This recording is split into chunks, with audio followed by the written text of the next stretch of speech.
नमस्कार, अमरउजाला.com देख रहे हैं आप। आपके साथ मैं हूं सुमित चौधरी।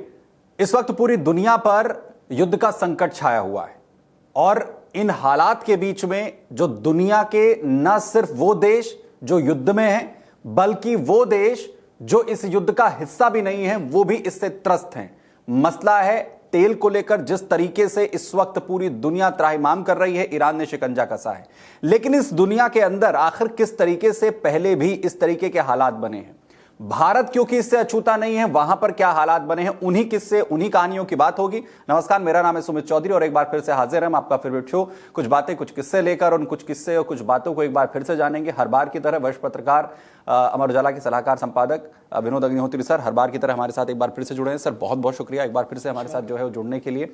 और सर, क्योंकि जैसा हमने शुरुआत की युद्ध को लेकर, इस दुनिया की अगर हम पूरी बात कर रहे हैं तो world war 1, world war 2, Japan के अंदर हिरोशिमा नागासाकी के अंदर अमेरिका की तरफ से युद्ध होना, भारत की बात कर ले तो भारत पाकिस्तान का युद्ध, यानी चाइना के साथ 1962 का युद्ध, हमने कई जो है वो युद्ध देखे हैं। दुनिया के कई जो है मुल्क, उसने आपने अपने पत्रकारिता जीवन में उसकी जो है स्थितियां देखी हैं, समझी हैं। लेकिन आज का जो सिनेरियो है, आज का जो युद्ध है, वो कितना अलग है, उसकी थोड़े हमें किस्से बताइए कि पहले किस तरीके से जो युद्ध है वो हुआ करते थे, क्या माहौल हुआ करता था, आज जैसी स्थितियां थी। ये युद्ध ऐसा है कि पूरा ऊर्जा हमारा जो है ना क्षेत्र, दुनिया का ऊर्जा सुरक्षा, उसको प्रभावित कर रहा है। पेट्रोल, डीजल, गैस, ये तो प्रमुख रूप से प्रभावित हैं ही। इसके अलावा इनसे जुड़े हुए तमाम उत्पाद, आज मेरी बात हो रही थी तो पता लगा कि जो आपका फार्मा सेक्टर है वो बुरी तरह प्रभावित होने वाला है। आपका फर्टिलाइजर, जो खाद और रसायन का क्षेत्र है, वो प्रभावित होने वाला है। तो इसका बड़ा व्यापक प्रभाव है और ईंधन का संकट तो पूरी दुनिया में है। इसलिए इसकी प्रकृति थोड़ी अलग है उस दृष्टि से, प्रभाव की दृष्टि से। हालांकि पहले भी चूँकि खाड़ी का क्षेत्र, ज़्यादातर दुनिया का जो ईंधन है, जो फ्यूल है, उसकी पूर्ति खाड़ी क्षेत्र से ही होती है। अधिकतम 60-65% तो मान के चलिए आप। बाकी रूस में भी तेल है, वेनेजुएला में, अमेरिका में है, कुछ और देशों में है, लेकिन 60-65% जो पूर्ति है ऑयल और गैस की, गैस का तो करीब मतलब काफ़ी बड़ा हिस्सा जो है इन्हीं क्षेत्रों से आता है। तो वो खाड़ी के देशों से ही आता है। एक बार तो सुएज कैनाल संकट हुआ था, तब इस तरह का खतरा हुआ था, जब मिस्र और अरब देशों के बीच में सुएज नहर पर अधिकार को लेकर के ये हुआ था कि कौन किसका यहाँ पर अधिकार होगा, और वो सुएज कैनाल को बंद कर दिया था मिस्र ने।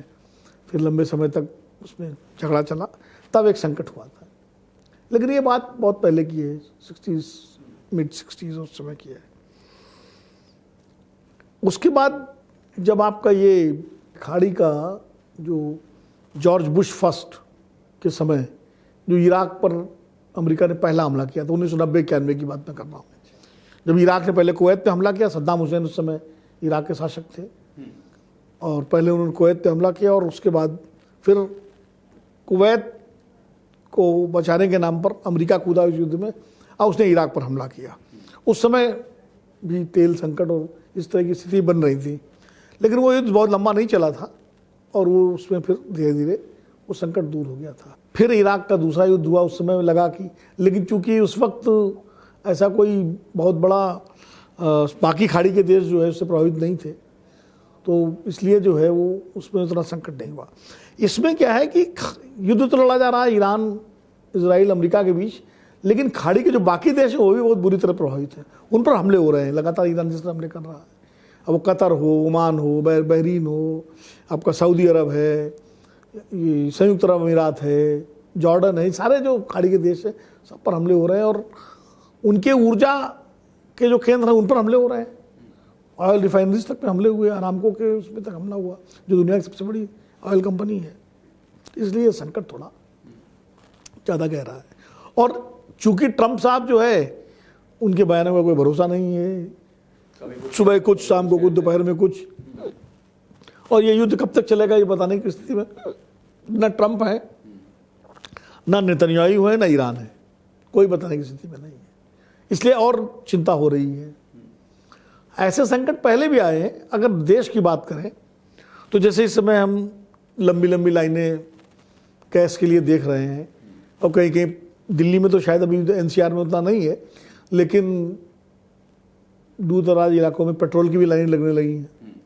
हमें याद है कि ऐसे ही एक बार तेल संकट हुआ था और तेल के दाम बहुत बढ़ गए थे, खासकर पेट्रोल और डीजल के। तो उस पर विपक्षी नेता थे अटल बिहारी वाजपेयी। तो प्रतीकात्मक विरोध दर्ज करने के लिए वो बैलगाड़ी से जो है पार्लियामेंट आए थे, संसद के अंदर बैलगाड़ी से आए थे अटल जी। और जब उनसे पूछा गया भाई बैलगाड़ी से क्यों आए, तो बोले अब जाना पड़ेगा पुराने दौर में। अगर इस सरकार, उन्होंने सरकार को जिम्मेदार ठहराया था उस संकट के लिए, और कहा था कि ये सरकार जो है अगर इसी तरह दाम बढ़ाती रहेगी तो बैलगाड़ी ही एकमात्र विकल्प है। इसी तरह एक बार एक सांसद घोड़े पर आए थे पार्लियामेंट में, मुझे याद है। और चंद्रशेखर जी प्रधानमंत्री जब इराक का पहला युद्ध हुआ था, उस वक्त भी पेट्रोल पंपों पर बड़ी बड़ी लाइनें लगी देखी गई थी। और तब तत्कालीन सरकार चंद्रशेखर जी की थी, कांग्रेस सपोर्ट कर रही थी उस सरकार को जी। तो कोशिश की गई थी कि संकट से निपटा जाए, लेकिन फिर भी उस वक्त संकट सामने आया था।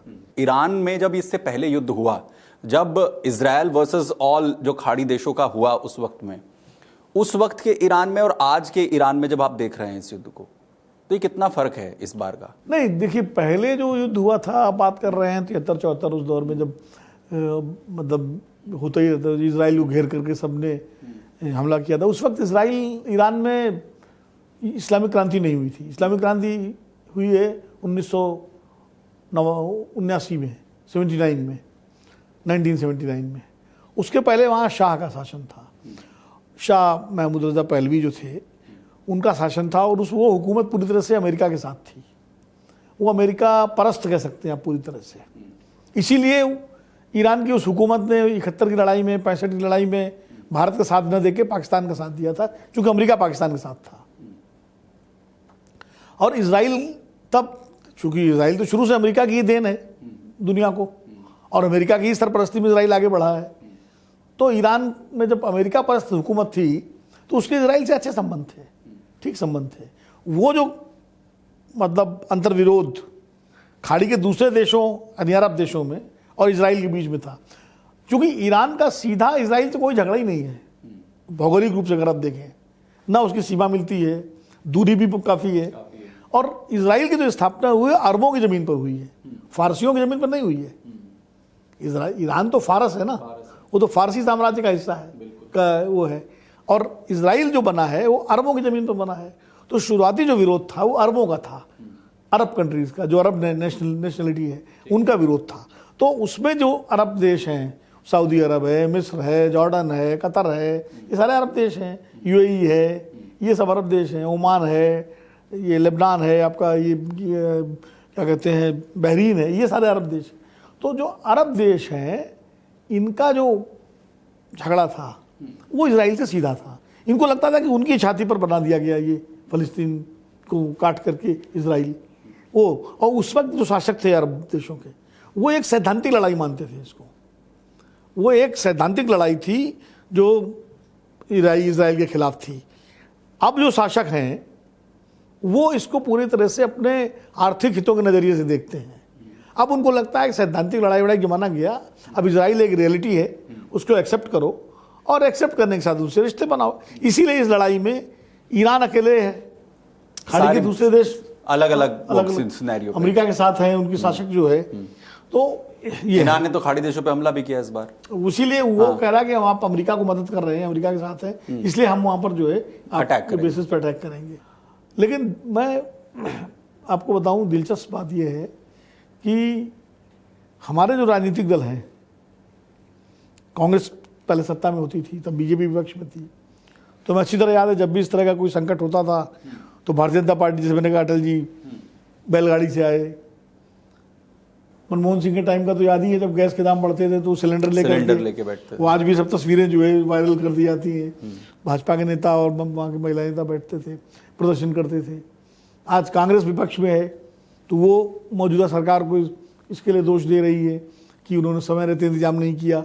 हमारा स्ट्रेटजिक रिजर्व जो है, वो गैस का तो रिजर्व है ही नहीं हमारे पास, ऑयल का रिजर्व है हमारे पास, लेकिन वो कितना कंप्लीट है, तो वो दोष दिया जाता है। अब ये आरोप प्रत्यारोप तो सत्ता पक्ष के बीच पहले भी लेते रहे, अभी लगते हैं।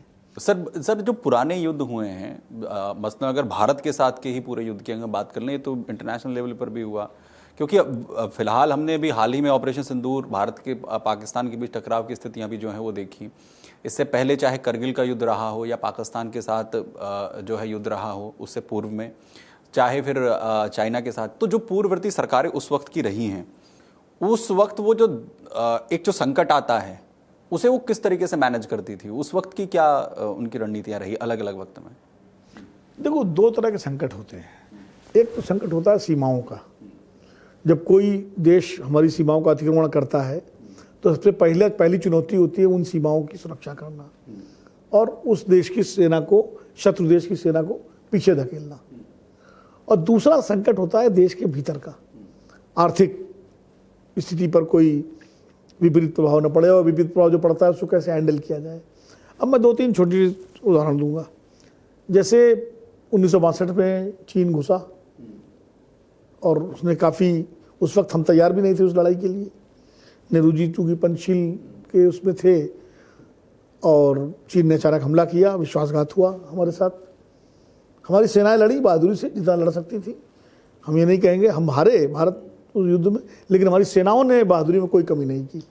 अभी मैंने हाल में एक फिल्म देखी है 120 बहादुर, शायद आपने भी देखी हो, देखनी चाहिए। मुझे लगता है हर हिंदुस्तानी को देखनी चाहिए कि किस तरह हमारे बहादुर जवानों ने, मेजर शैतान सिंह भाटी और उनके पूरे 120 बहादुरों ने कैसे लड़ करके चुशूल को बचाया बैटल ऑफ रिजांगला में। तो वो सब चीज़ें हम लोगों को देखनी चाहिए। और तो वो चुनौती तो सीमा पर की होती है, लेकिन देश के अंदर की जो चुनौती होती है आर्थिक उसको भी देखना पड़ता है सरकार को। 1965 में यही स्थिति हुई थी जब शास्त्री जी प्रधानमंत्री थे और हमारी सेनाएं उधर लाहौर तक पहुंच गई थी और हमने काफ़ी मोर्चे फतेह किए थे, लेकिन देश के अंदर खाद्यान्न संकट उत्पन्न हो गया था।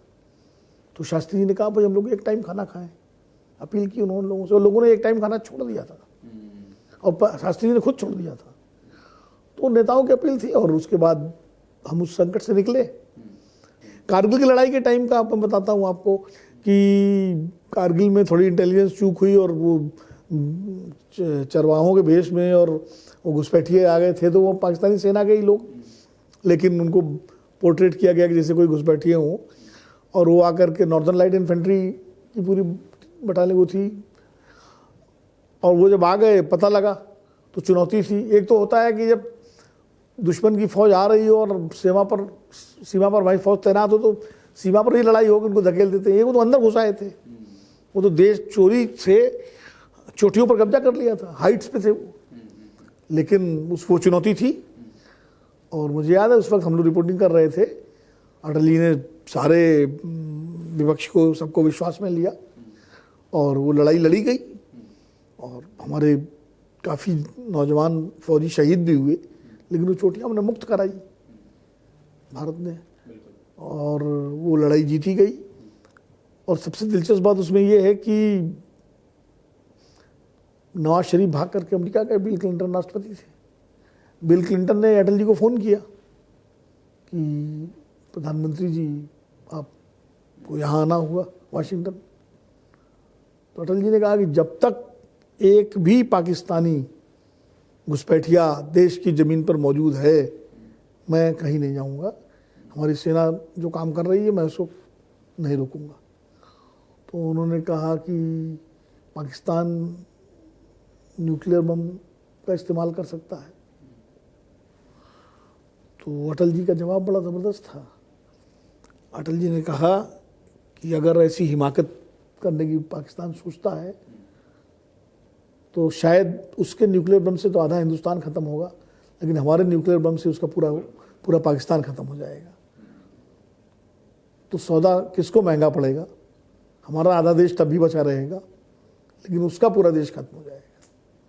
तो अटल जी का जवाब था। तो भारत के प्रधानमंत्रियों ने हमेशा जो है ऐसे मौक़ों पर दृढ़ता दिखाई है, शास्त्री जी हों, इंदिरा जी हों, अटल जी हों, यहाँ तक कि नेहरू जी 62 हारे, लेकिन नेहरू जी ने कमजोरी कभी नहीं दिखाई। 65 में जो चीन ने कब्जा किया वो हम लड़े उससे, ऐसा नहीं कि कब्जा करके बैठ गया हूँ, कोशिश की पूरी, हमारी कोशिश लगातार हुई। ठीक है, युद्ध लड़ी, हमारी सेनाएं लड़ी, हमारे पास तैयारी नहीं थी, कुछ कमजोरी थी, इसलिए उस युद्ध में चीन उत्तरी जमीन कब्जा कर गया। लेकिन हम पीछे नहीं हटे, हम डर के भागे नहीं, हम लड़े। और 65 में, 71 में और कारगिल में तो हमने बहादुरी से, और ऑपरेशन सिंदूर में हमने सबक सिखाया। यानी इससे सर ये जरूर कहा जा सकता है कि मुश्किल हालात से आखिर किस तरीके से निकलना है और कैसे हमें तैयार रहना है। ऑपरेशन सिंदूर में भी हमने करके दिखाया, हमारे नेतृत्व ने बहादुरी दिखाई, प्रधानमंत्री ने बहादुरी बिल्कुल दिखाई, हर बार दिखाई। और एक और संकट इस बार का है जब पूरी दुनिया के अंदर युद्ध जैसे हालात हैं, लेकिन उनसे हमें किस तरीके से निपटना है, कैसे तैयारी करनी है, उन तमाम चीजों को लेकर एक बार फिर से हम तैयार हैं। और सर युद्ध के उन किस्से, उन कहानियों के बारे में एक बार फिर से हमारे तमाम दर्शकों को बताने के लिए आपका बहुत बहुत धन्यवाद। फिर से होगी आपसे मुलाकात। इस हफ्ते के लिए हमें दीजिए इजाजत। बहुत धन्यवाद। अगर आप ये वीडियो YouTube पर देख रहे हैं तो हमारे चैनल को सब्सक्राइब कर बेल आइकन दबाएं, और Facebook पर देख रहे हैं तो हमारे पेज को लाइक करें।